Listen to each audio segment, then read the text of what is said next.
में बोले तो पानी बोले तो क्या हो गया यह? विलायक। पानी का मतलब यहाँ पे क्या हो गया? विलायक। 200 ग्राम विलायक है। तुमसे पूछा हुआ है मोलालिटी। तो मोलालिटी का मोलल उसी को बोलते हैं, फॉर्मूला होता है विलायक की मोलों की संख्या और बटा विलायक का द्रव्यमान किस चीज में? केजी में। विलायक का द्रव्यमान किस चीज में? केजी में, मास। तो बताओ विलय की मोलों की संख्या 34.2 ग्राम चीनी है। Number of mole of solute 34.2 ग्राम चीनी है। आराम से पहले इसका नंबर ऑफ मोल निकाल लो। मास गिवन 34.2, चीनी का मोलर मास 300, 42 हटाओ, नीचे में 10 खत्म।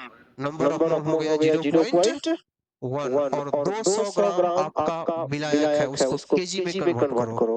तो बताओ 1000 ग्राम इज इक्वल टू कितना केजी होगा?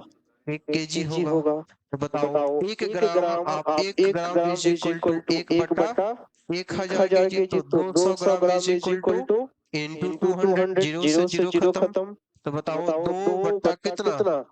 10, इतना केजी। 2 बटा 10 इतना क्या हो गया आपका? केजी, यानी कि 0.2 कह सकते हो।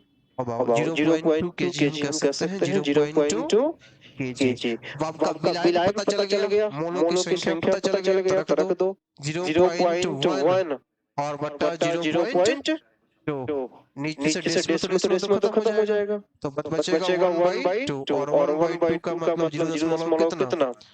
5। ऑप्शन नंबर कौन सा? बी। 0 कौन सा? 5। तो इसका 4 का आंसर क्या आ जाएगा? ऑप्शन नंबर कौन सा? क्लियर? नेक्स्ट आगे बढ़ो। कहता है कि 0.3 m फास्फोरिक अम्ल। फास्फोरिक अम्ल का फॉर्मूला क्या होता है? H3PO4 में आपसे पूछा है नॉर्मलिटी। क्या पूछा गया है? तो सुनो, मोलारिटी और नॉर्मलिटी के बीच एक रिलेशन होता है। मोलारिटी और नॉर्मलिटी के बीच एक रिलेशन होता है n बटा m is equal to x का। n बटा m is equal to x का। x इज इक्वल टू क्या होता है? तो x इज इक्वल टू आपका एक प्रकार का n फैक्टर होता है। n गुणांक बोलते हैं इसको। n गुणांक क्या है? n गुणांक आपका अम्लीयता भी हो सकता है, n गुणांक आपका क्षारीयता भी हो सकता है, n गुणांक आपका आयन भी हो सकता है।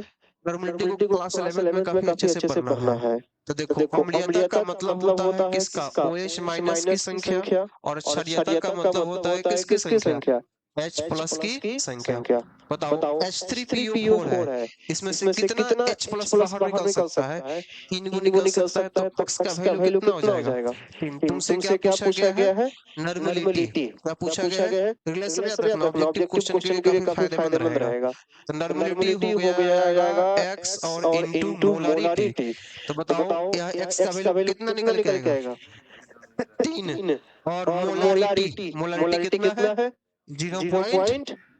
तो बताओ हो जाएगा नॉर्मलिटी 0.9। तो नॉर्मलिटी इज इक्वल टू 0. कितना? 9। नहीं हो गया?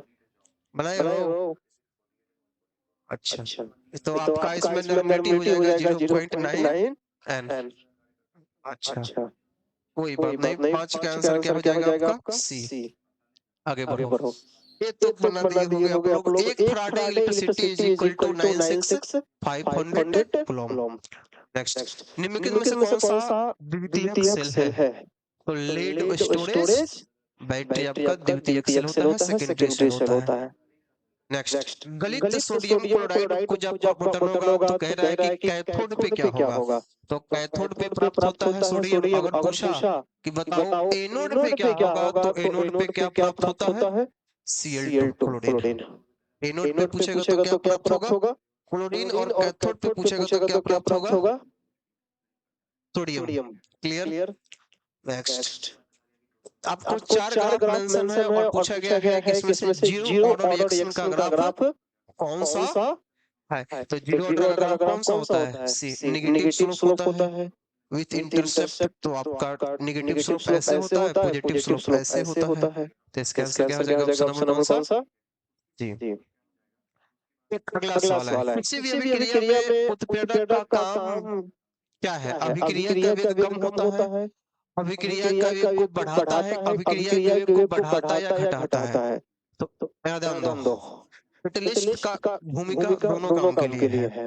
रिएक्शन के रेट को बढ़ा भी सकता है, रिएक्शन के रेट को घटा भी सकता है। नेगेटिव कैटलिस्ट रिएक्शन के रेट को घटाएगा, पॉजिटिव कैटलिस्ट रिएक्शन के रेट को बढ़ा देगा। तो इसका आंसर हम क्या मान कर चलेंगे?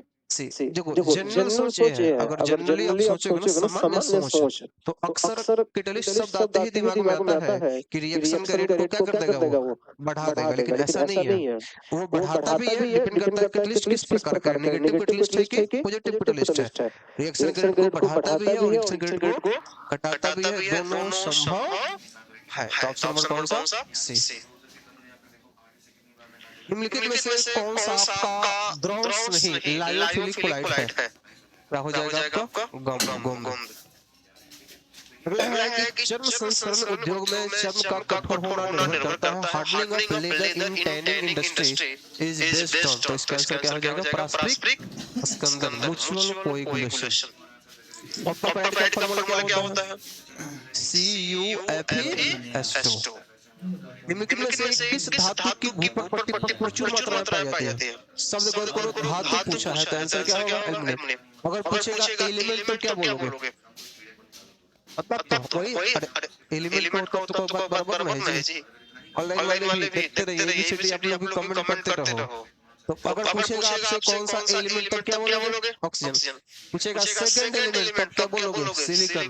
इसमें पूछेगा सेकंड धातु तब क्या बोलोगे? आयरन। बहुत सुंदर, आगे बढ़िए। निम्नलिखित में से कौन सा धातु प्रकृति में मुक्त अवस्था में पाया जाता है? सोना, चांदी, ये सारे के सारे आपके प्री हिस्ट्री में आपको बताया था जब मेटलर्जी पढ़ाया था, तो याद करो कि एक होता है रिएक्टिव मेटल, एक होता है ऑन रिएक्टिव मेटल और एक होता है मॉडरेट। तो ये चीजें हैं सोना चांदी।